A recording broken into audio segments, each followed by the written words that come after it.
Welcome back សួស្តីអ្នកទាំងអស់គ្នាដើម្បីកែប្រែដំណាំពីរបែបនេះមកបែបនេះ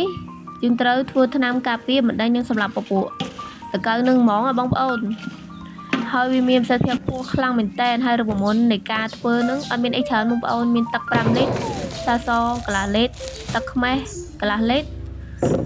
ថ្នាំជក់3ខាំរំដេង3ខាំហើយនិងម្ទេសកន្លះគីឡូបងប្អូនដំបូងយើងត្រូវហាន់រំដេងឲ្យវាទូចឹងមកហើយយើងចាប់ដើមរងាស់ដាក់ទឹកហើយនឹងម្ទេសចូលគ្នាយើងចាប់ដើមរងាស់វាតិចមកឲ្យវាពុះអញ្ចឹងយើងចាប់ដើមរៀបចំដាក់ថ្នាំជក់ដាក់ទាំងអស់អញ្ចឹងមកបងប្អូនមានអីច្រើនទេបន្ទាប់មកយើងចាប់ដើមដាក់សាសចង់និយាយស្រាសងក្លិនឈ្ងុយឯនាំគ្នាប្រមូលគ្នា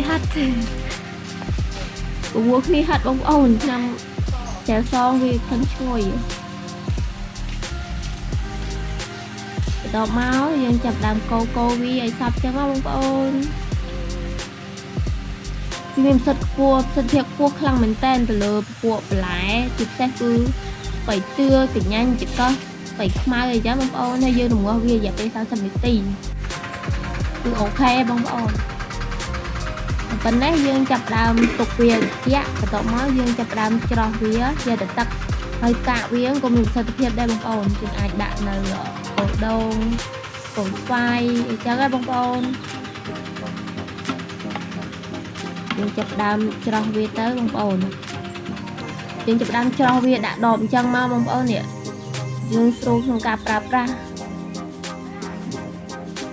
វីដេអូយើងមានប៉ុណ្ណឹងអរគុណជម្រាបលាបាយបាយ